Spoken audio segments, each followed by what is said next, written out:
मेरे नबी पाक अलैहिस्सलाम ने फरमाया दो चीजें ऐसी हैं जिनमें बहुत सारे लोग धोखे का शिकार हैं। उन्हें गलती लग गई दो चीजों के बारे में। दो चीजें, सही बुखारी है, लोग गलतफहमी का शिकार हैं। दो नेमतें ऐसी, या रसूलल्लाह कौन सी?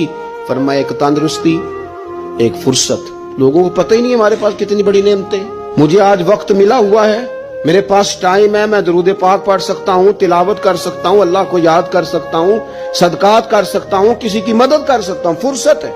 और एक सेहत।